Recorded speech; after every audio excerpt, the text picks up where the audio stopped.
this is Groovey with Colorado Music Buzz and Hollywood Music TV, and I'm here with Rick from This Is Hell. We're on the 10 for 10 hardcore tour, and we are at the Gothic THeater in Denver, Colorado. How's it going, man? Good. Very hot, but it's been hot the whole time. You know, it's times when you have a summer tour. Right. Long days, but it's awesome. Every day is awesome. On tour, great bands. So just hanging out every day is awesome. Getting to play on top of it's great. Nice, nice. How have the crowds been? Good. Yeah. I would say the majority of the shows have really good turnouts with kids that are psyched to see multiple bands, Very which cool. is real good because it's very, for hardcore, it's a very diverse lineup. So it brings a lot of different kids out, seeing new things, plus, kids getting to see a whole bunch, like I said, a whole bunch of bands they want to see all in one day. Right. And you're playing with, some legends here, like Terror and Bane and, Yeah. Poison the Well. Yeah, it's awesome. This is our, I think it's our third tour with Bane. Nice. Second tour of Poison the Well. We've done shows with Terror. We've done tours of Crime and Stereo. We've known the guys from Trapped Under Ice for a while. We've known the guys Dead Before Sauna for a while. So it's awesome. It's like summer camp. Hanging out with a bunch of friends, and we all get to play every day too. It's cool. Right. Then we get to play with local bands that we're friends with. Crooked Ways played before. Right. We've been friends with all those guys for a while. So it's awesome. Very cool, very cool. So what's the funniest thing that's happened on tour so far? It's Sorry. Come on, it's time to do that. That's just what we do. I don't know. It's hard to say. It seems like ridiculous things happen every day. You guys playing crazy ass tricks on each other? Not really. But it's just a lot of a lot of hanging out. And somebody will say something stupid that turns into the joke for the week. That a bug flies right into your face.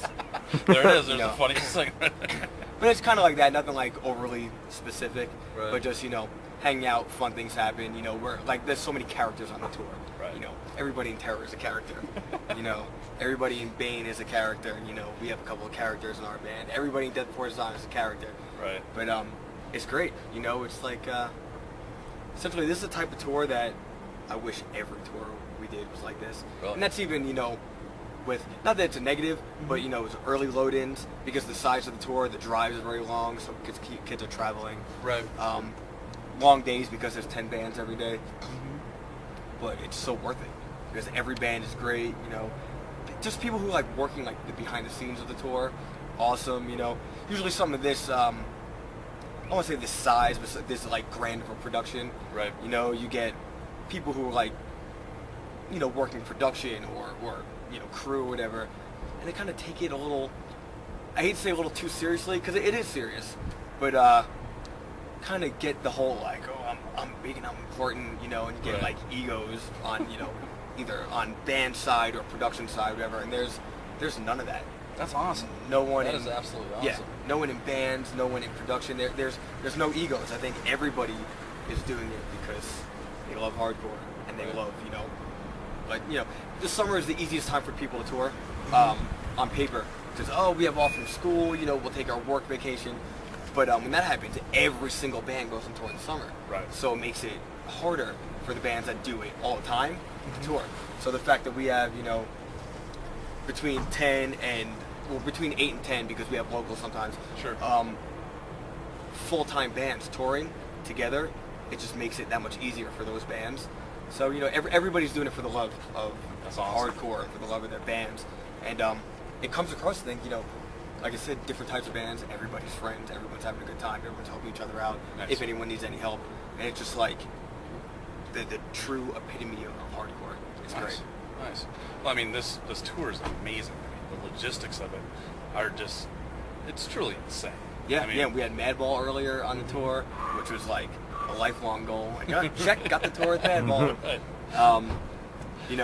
Other bands would be like that also, Bane, Poison the Well, and Terror, but we've already done stuff with those. But that doesn't make it any less significant to do it again. Oh, yeah.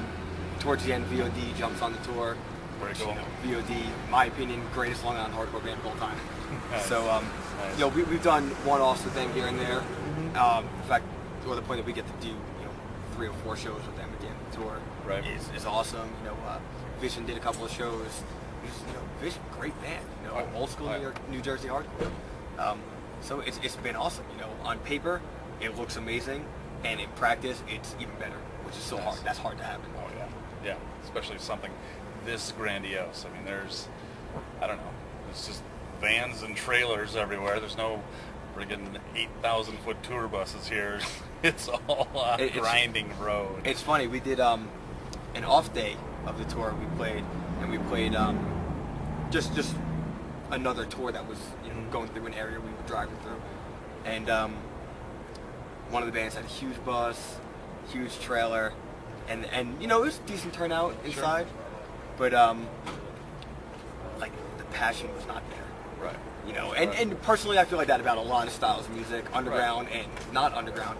But just to have just 10 hardcore bands, doing between 8 and 12-hour drives every night in vans, early load-in, and every day 10 bands of just energy and passion. Right. And then we play a one-off date, an area. It was in Boise, which is an area a little obscure, but we do well there. We've always gone through there, so kids will come out for us, not in large groups. Right. But, the kids that do come out for us will come out regardless of what type of show we're playing. Right. And the show we were playing was completely off for us.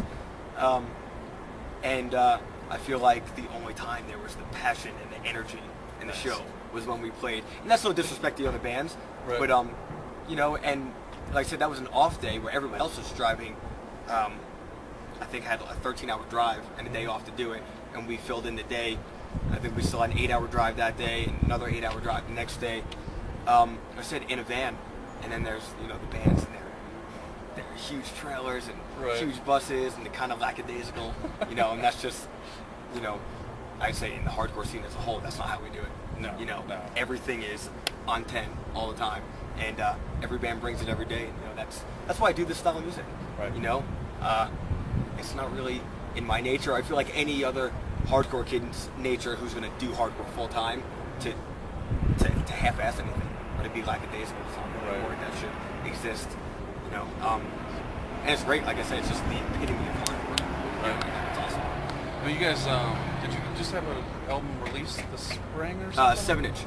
Okay. We just had a 7-inch that officially comes out at the end of August. We got them in the mail for the rest of the tour. Okay. For this tour. So started selling that yesterday in Kansas City. Nice. Sold a bunch of those. It's great. It's exclusive 7-inch, but has a digital download in it. It's called Warbirds. It's on Think Fast Records. Nice.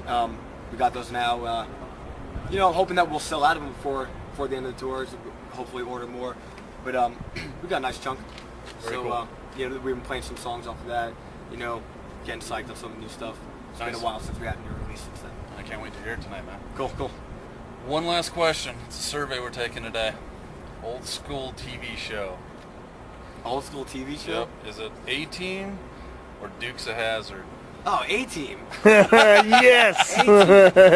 Nobody can yes. mess it. The only person that can mess up Mr. T is Roddy Piper. You watch WrestleMania 1, you watch any WWF from early 1985 to mid 1986, and if you know the shoot of what really happened, Roddy Piper wiped the floor of Mr. T backstage, and we all know it. We all know it. But besides that, BA, nobody messes with Mr. T. Nobody. A-Team's kicking ass today. That's everyone's on A-Team. Well, I'd say not everyone. I would say 75%. I'd love to find out who picked Dukes of Hazzard. Let's go kick their ass. I can see that. It's all about the Daisy Dukes, They Well, hey, I can back that too. They created the butt cheek pants. I mean, come on. And they did have that kick-ass car. Yeah. But And then they jumped every time, the exact same second of every show. the old slide over the hood too. Oh yeah, always. All right, man. This is Groovy with Colorado Music Buzz and Hollywood Music TV. I'm here with Rick from This Is Hell, and we're on the 10 for 10 tour, Denver, Colorado. Rock on.